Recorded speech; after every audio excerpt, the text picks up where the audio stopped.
Assalamualaikum warahmatullahi wabarakatuh. Bagaimana kabar hari ini anak-anak? Alhamdulillah semoga kita semua dalam keadaan baik dan sehat selalu. Sebelum kita mulai pelajaran, marilah kita berdoa menurut agama dan kepercayaannya masing-masing. Berdoa dimulai. Alhamdulillah. Bapak lihat untuk kehadiran, hadir semua ya anak-anak. Baik, pada hari ini untuk kelas 4, kita akan mempelajari perubahan penampakan permukaan bumi dan benda langit. Dan untuk kesempatan hari ini, kita akan terlebih dahulu mempelajari penampakan benda-benda langit, waktu dan posisi matahari terbit dan tenggelam, penampakan bulan dan dari hari ke hari. Tujuannya adalah setelah kalian mempelajari materi ini, kalian diharapkan dapat memahami perubahan penampakan benda langit, diantaranya adalah bulan. Untuk kelas 6, kita akan mempelajari bagaimana mengidentifikasi cara perkembangbiakan makhluk hidup. Pada pembelajaran hari ini, kita fokuskan pada perkembangbiakan tumbuhan. Tujuannya adalah setelah kalian mempelajari materi ini, diharapkan kalian dapat mengidentifikasi berbagai macam cara tumbuhan berkembang biak.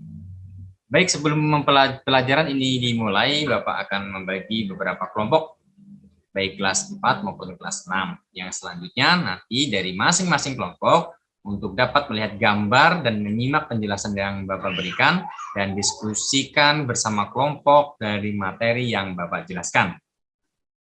Baik anak-anak, apakah kalian sudah siap untuk menerima pelajaran pada hari ini? Baik, tetap semangat ya anak-anak.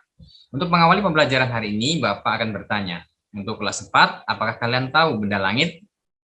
Benda langit yang dapat dilihat tanpa alat bantu.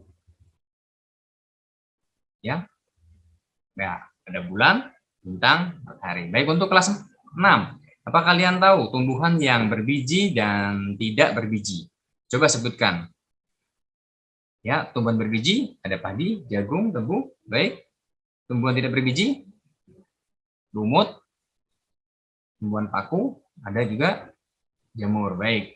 Baik, untuk kelas 4, Bapak akan menjelaskan perubahan penampakan benda langit, yaitu bulan. Perhatikan gambar berikut. Kenapa kan bulan pada malam hari yang cerah, bulan akan tampak indah? Apakah setiap malam bulan kelihatan bulat? Bulan berbentuk bulat seperti matahari dan bumi. Bulan tidak mempunyai cahaya seperti matahari. Bulan kadang-kadang tampak membentuk lingkaran, setengah lingkaran, dan kadang-kadang tidak kelihatan. Kenapa kan bulan tergantung pada posisinya terhadap matahari dan bumi. Karena sinar bulan merupakan pantulan sinar matahari oleh bulan. Bagaimana terjadinya perubahan penampakan bulan ini? Perhatikan gambar berikut ini. Kenapa kan bulan diawali dengan bulan baru? Kedudukan bulan berada di antara bumi dan matahari dalam satu garis lurus. Pada kedudukan bulan baru kita tidak dapat melihat bulan. Setelah 5 hari kemampuan, bulan disebut bulan sabit. Pada kedudukan ini, penampakan bulan atau bagian bulan kelihatan bercahaya hanya seperempatnya. Sesudah 1 minggu tampak setengah bagian. Kedudukan bumi, bulan, dan matahari membentuk segitiga siku-siku. Sesudah 10 hari, penampakan bulan menjadi 3/4-nya. Pernahkah kalau kamu melihat bulan purnama? Bulan purnama terjadi pada hari ke-14 dari bulan baru. Ketika bulan purnama tiba, kedudukan bumi berada di antara bulan dan matahari dalam keadaan garis lurus. Seluruh sisi bulan yang diterangi matahari menjadi tampak sehingga pada bulan purnama, bulan tampak bersinar terang. Selanjutnya terjadi proses sebaliknya. Sesudah bulan purnama, bagian bulan yang bercahaya mulai menyusut, melewati kenampakan bulan 3/4, 1/2, dan setengahnya. Selanjutnya bulan kembali lagi menjadi bulan sabit. Di akhir bulan baru mulai lagi kenampakan bulan baru, yaitu bulan tidak kelihatan lagi. Kenampakan bulan terus berubah, mulai dari bulan tak kelihatan sampai tak kelihatan lagi lamanya 30 hari. Bulan purnama terjadi pada tanggal 14 setiap bulan Hijriah. Kamu dapat buktikan perubahan kenampakan bulan ini mengikuti tanggal pada tahun Hijriah di kalender. Ya, baik untuk kelas 4, silahkan diskusikan dan isi pertanyaan yang Bapak berikan, mohon tenang dan kerjakan dengan baik. Baik untuk kelas 6, Bapak akan menjelaskan perkembangbiakan tumbuhan. Perkembangbiakan tumbuhan berbiji. Pada tumbuhan berbiji, perkembangbiakan dibedakan menjadi dua, yaitu secara kawin, generatif, dan tak kawin, vegetatif. Perkembangbiakan jenis ini terjadi pada tumbuhan yang mempunyai bunga. Tahap pertama pada perkembangbiakan generatif adalah proses penyerbukan. Proses penyerbukan adalah peristiwa jatuhnya serbuk sari di atas kepala putik. Setelah penyerbukan terjadi, maka ikuti dengan pembuahan. Pembuahan merupakan perkembangan bakal buah menjadi buah dan biji.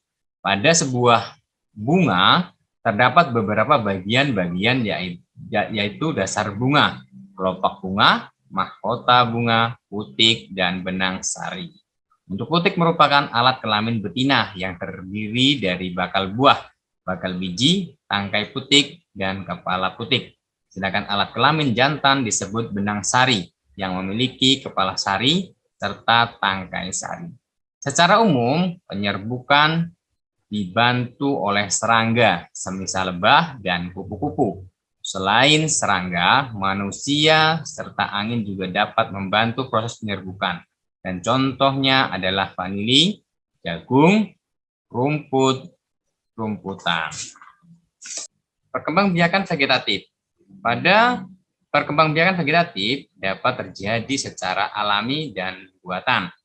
Terjadi beberapa cara dari perkembangan vegetatif alami, yaitu tunas daun, umbi lapis, umbi batang, umbi akar, akar tunggal, dan geragih.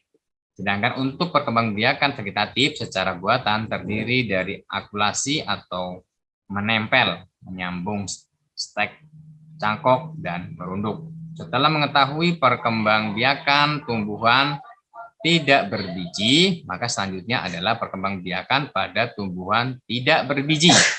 Perhatikan gambar berikut ya. Perkembangbiakan tumbuhan tidak berbiji. Berikut adalah perkembangbiakan pada tumbuhan tidak berbiji, yaitu membelah diri yang terjadi pada tumbuhan bertipe belah seperti ganggang biru. Tumbuhan belah hanya dapat diamati dengan mikroskop dengan pembesaran hingga 1000 kali.